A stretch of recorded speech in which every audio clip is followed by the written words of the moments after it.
paper's a little long, I'm just telling you right now. Don't panic. It ends suddenly. You'll feel like it will never end, and then it will be done. Thank you, as others said, for the invitation. I've been writing about the immaterialization of power for the past several months. I was thus caught off guard when I sat down to write this paper in particular that mostly what I was interested in was the material prehistory of my present concerns. Horse muscle and human muscle, mostly. Though other materials make their way in. This paper is thus mostly about the materials, but the reason it exists is to find a different way into a discussion of immaterials, to set the stage, as it were, though all you will see here is the building of that stage, the vague wisps of invisible actors to come were only symptomatically present. I want to begin, however, with where I'm going. I'm just finishing a book on the US electric grid, the final chapter of which is the first in which I get to be an anthropologist. I am basking in this, and the argument I hope to make is that there's a decided set of preferences in the way that electrical networks are currently being reformed for things with less rather than more material substance.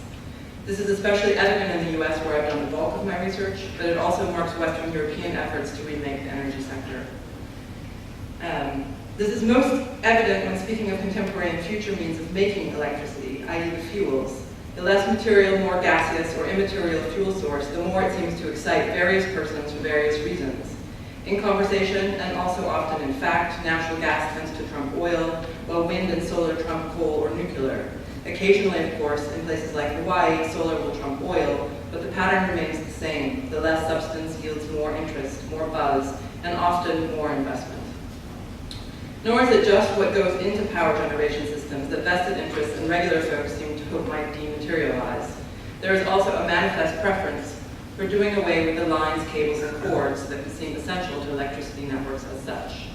In other words, when given a choice of technologies, 21st century Americans, as individuals, but also as companies, investors, policymakers, legislators, designers, inventors, educators, and professionals and ideologues, will reliably pick the least obvious material option on offer. For the most part, when selecting this singular direction, they simultaneously defend the choice using all different sorts of quite rational grounds. The Greens, for example, like the sustainability of the material sources of power. They are not chemically polluting, and once they've been built and put into operation, they involve neither extraction nor waste.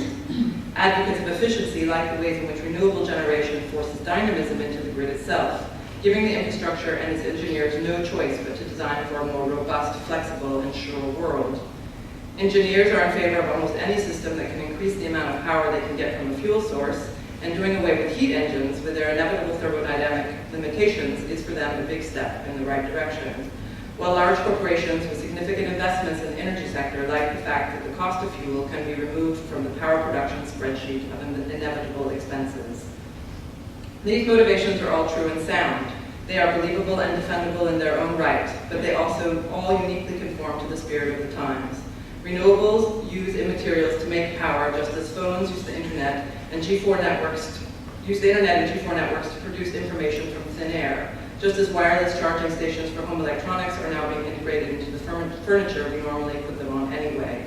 Or to quote Bruce Wallenberg, a power systems engineer, himself paraphrasing current woes among utility companies, quote, people don't want power lines, period. They don't like the way they look, they don't like a lot of things. It's universal across the country, and I think across the world. People don't want power lines, they don't want more power lines. The relative materiality or immateriality of this wanting or not wanting certain infrastructural things is irrelevant in the moment. Self-awareness or even consciousness of the underlying patterns characterizing preferences are not necessary for these patterns to be consistently reproduced. The privileging of immaterials has thus emerged without any individual in particular being aware of or even interested in the abstract notion of immateriality per se. About this, Marx would say, they do not know it, but they are doing it. The question is why? Why does a nuclear cooling tower on the horizon seem a threat, whereas a scattering of massive wind turbines seems a promise? Why does an oil pipeline seem a threat, but a salt cavern filled with compressed air seem a promise? To get to the answer, I need to return to a consideration of the materiality of power. This is new for me. I have never written about how bodies make power, how bodies work, literally, how they work, literally. And though I often use the term horsepower, I have never thought much about the horse, and even less about the human. Though it is by now old hat to say that there was muscle, there was wood, there was coal, there was oil, each of these, we change what, and most especially how much, humans can do. True enough that as we move from muscle to solid fuels and from there to the liquids, the sheer quantity of energy harnessed to our own tasks does something funny to Marxist theories of value, something others have often noted and which I will come back to below. But this free gift, quote, free gift of capital, of nature to capital, also provides a trajectory for harnessing ever more, that wind and solar power, the immaterial fuels, will need to be slotted into. In bringing things down to watts and volts, calories and muscular capacities to the maths of the matter, I hope to say something of use in relationship to the wider cultural move away from substance and toward ether. So now I'm going to say all of that again, but a lot more slowly. The starting point, muscular economies. Over the last 2,000 years, or most of human history, until about 1820, human economies grew very little, if at all. Growth for this period is figured about 0.05% every year, which means that people living in 1820 were only negligibly more prosperous than those living in 1020. By negligibly, I mean that they had things like a fireplace with a chimney, rather than a fire on the floor in the center of the house. By prosperous, I mean they had a horse or a slave to pull a plow, rather than having to do it themselves. As late as 1750, Isaac Asimov writes, man's use of energy was still largely that of muscle, his own and those of animals, and the heat given off by wood fires. Over a century later, in 1870, in New York City, draft animals, horses mostly, accounted for more than half of the total horsepower of all prime movers in the city. Today, the term prime mover usually refers to an oil or steam-fed engine. 150 years ago, it was still in the main calorie-fed muscle. For the most part in the US, this was horse muscle and human muscle. So here is a picture. It is spring, 1882 in Lower Manhattan. The streets are crowded with horses, draft horses pulling carts, the leaner harness horses pulling buggies and carriages, while teams of huge drays pull the streetcars. Vast piles of dung steam in the cool morning air. Hosts of English sparrows flit through the channels between buildings, a plague upon city streets. They stop to feed on the seeds horses' bellies leave undigested. Horses, piles of horse shit, hundreds of sparrows. This was New York 150 years ago. The horses, as well as most of the people, crapped outside. In a month's time, when the summer's heat and humidity hits, the city will stink. Every breath will smell of horse and sweat, the privies and backyards, and the trenches alongside apartment buildings into which chamber pots are emptied. Every step will sully the shoe and muddy the skirts of those who rush across streets or just step lightly from a carriage. At the side of the road, an unusual sight. Men are pulling up the cobbles in the street, digging a long, straight channel through the dirt and rocks beneath. Not for sewers, though elsewhere in the city these too are being excavated. These men, though, they are Edison's men, and they are laying cable for what will become one of the nation's first electric grids, and certainly its most famous. With shovels and sweat, they dig these trenches into the mile or so around Wall Street, already a financial hub of some repute. Into these ditches, they lay the wires, each carefully wrapped in an unproven insulator. They pile the dirt back on and relay the cobbles on top. They've been at the task for over a year. Some streets have been dug up twice or 3 times. The wires are encased in a conduit, and these are given to leakage. They are the first of their kind, causing little fires and big shorts. Every short means pulling the cables back up, the cobbles back up, re-digging down to extract and relay the now faulty electrical conductor. It's not a thankless job, though it might sound so to modern ears. This is how, in the 1880s, our electric grid was built, whether in New York or Muncie or Los Angeles, muscle-built, dug and pulled, muscle ate, muscle sweat, and muscle shat, human muscle and horse muscle, mostly. And how do I, what's my slide? So these are at the Huntington, they have a photo archive from Southern California Edison. It's got 70,000 pictures. And these are some of this is 1903, moving a piece of a generator by a team of horses. It's astounding when you look at the whole, these aren't the best pictures they have, these are the ones that are online, but when you see the horses pulling these giant steel towers into place. Here's another, you don't see the horse, but they're pulling up transmission pole 1903. Making cement pipe for waterway, so again, just men digging in hats, men sitting and watching. 1902, and then here in 1922, we get the truck. So coming in and helping. But this exact procedure was done by teams of horses 20 years earlier. I think it's just easy, it's just nice to remember that sort of nice and shocking to remember that horses were building this system that now we see everywhere, and it's somehow unimaginable that it was horses and human muscle that were doing this work. Between the mid-1880s and the present day, world per capita income has increased 20% faster than it did in the preceding 8 centuries. If, and much of this is common knowledge, right, but I like to say it anyway. If in 1820 a chimney was a good thing to have and burning charcoal was a nice if dirty alternative to wood, then in 1970, a mere 150 years later, the vast majority of Americans had centralized heating or cooling, or both, depending on where they lived. In some regions, like the Pacific Northwest, this heating and hot water was supplied by hydroelectric dams. In others, like the Northeast, it was oil that fed basement boilers that warmed people's homes.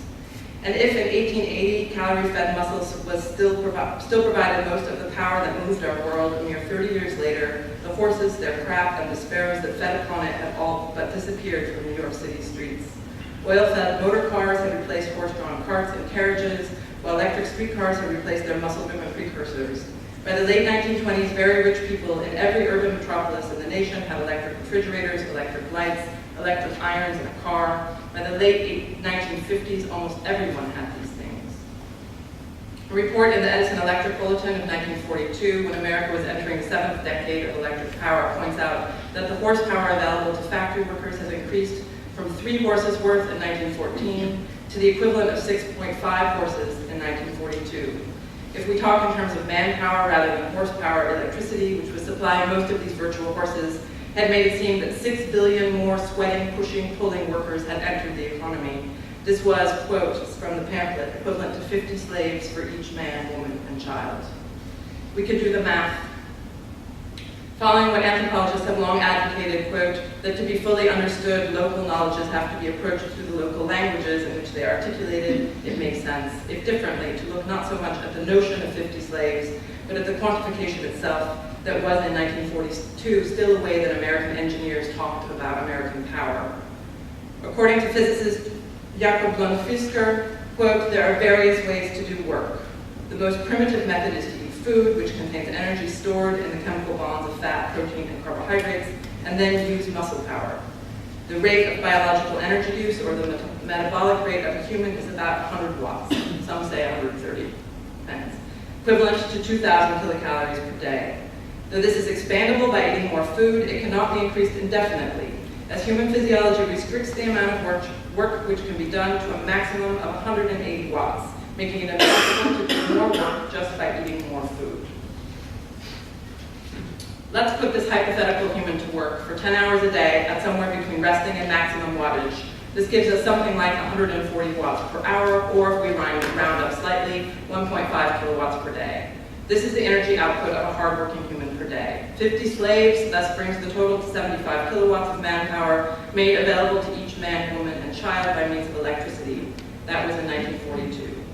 In 2015, quote, in the most developed countries, our average per capita energy use is on the order of 10,000 watts, or 100 kilowatts, or 100 times greater than what we need biologically. This is a quote from biologist James Brown.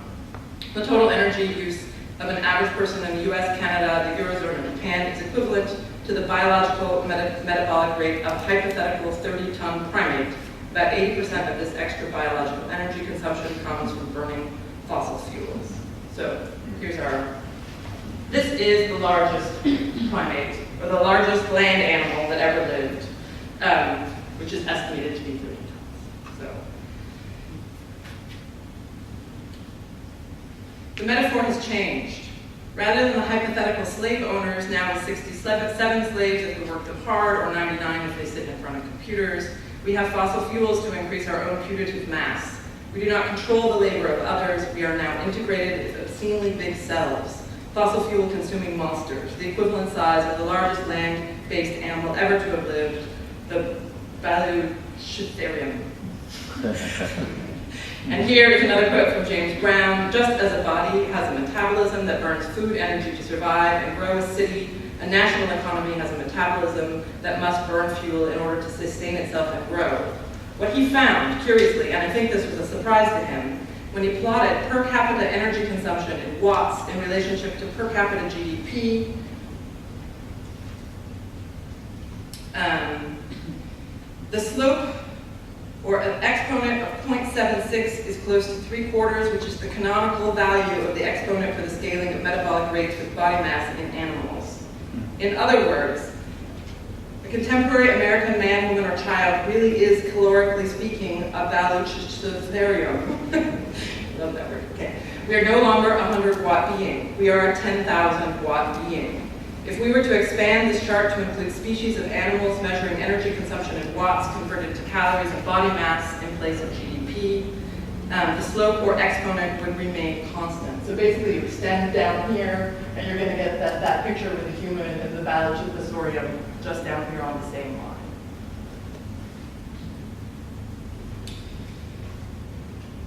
What is nice about Brown's formulation, and here's the quote again, the total energy usage, blah, blah, blah, blah, blah, about 80% of this extra biological energy consumption comes from burning fossil fuels. So what's nice about this formulation is not simply that the imagination has slipped away from slavery as the truest metaphor for harnessing the work of others, but fuels are, as the great enabler, is acknowledged.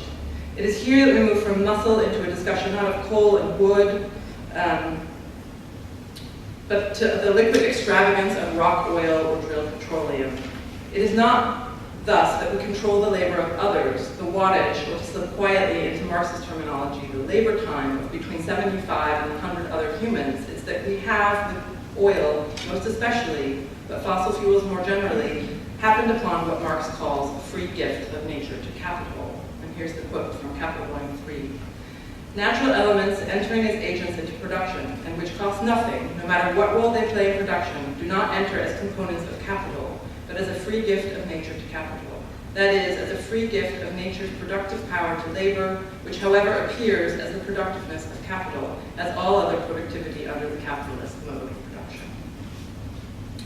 This free gift, as it relates to oil, is explained by Mike Zisser, an English professor in California. Quote, the mining of coal, which must be brought by brute force from seams buried far below ground, epitomizes the 0 degree of labor and underscores the ultimate dependence of even an advanced industrial society on the input of human energy. Oil, by contrast, is a liquid that in the classic scenario flows to the surface almost of its own accord, gushing out in all directions and proposing an entirely different relation among labor, consumption, and the body.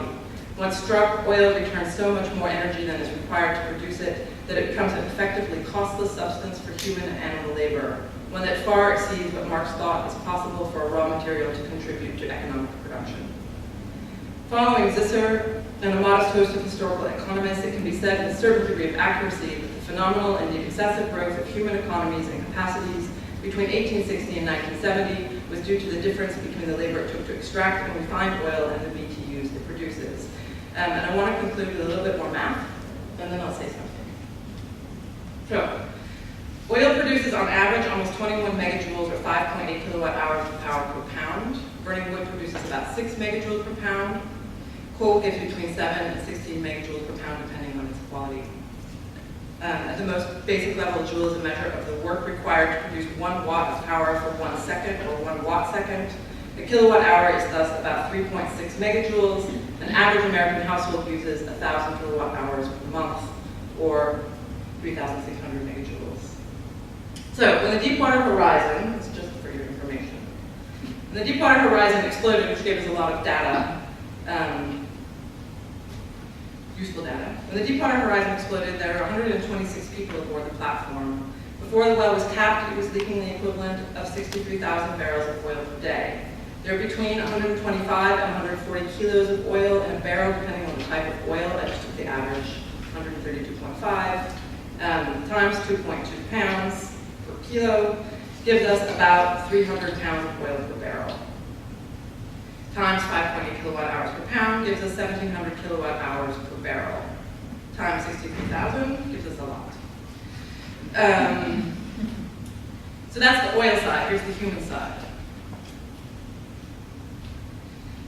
150 watts an hour of human labor, hardworking people. 126 people times 10 hours per workday, plus 14 hours resting time at 100 watts gives us 1,400 watts per hour, or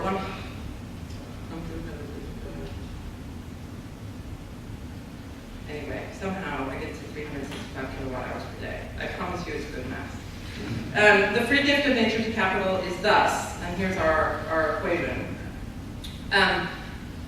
The 365 kilowatt hours per day is the necessary labor time to produce the 107 million kilowatt hours per day barrel from oil. So this just to help make it clearer. To make the scale of things maximally clear, the necessary labor time to produce 63,000 barrels of oil a day is the equivalent in watt hours of the potential energy of just a quarter of a barrel of that oil.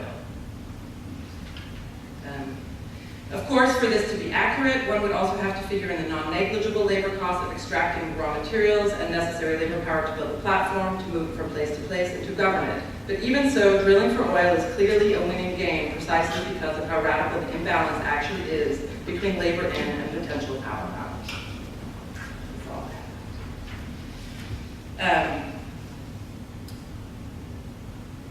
I'm certain that this has been figured out before and more accurately, and that I could have zipped down a number from the internet and presented it to you with just as much aplomb. But what I wanted to get at, in fact, are the stakes for the immaterial. It's not just that, generally speaking, they're appealing in their non-being, their nothingness, or that in order to transition out of an oil-based economy, massive infrastructural systems need to be rooted up out of the land while new ones are built down into it, but that with oil, a particular relationship between necessary labor time and available energy has been established as normal, one that capitalizes heavily upon the free gift. And I suspect that this free gift of nature is also part of what is appealing about immateriality.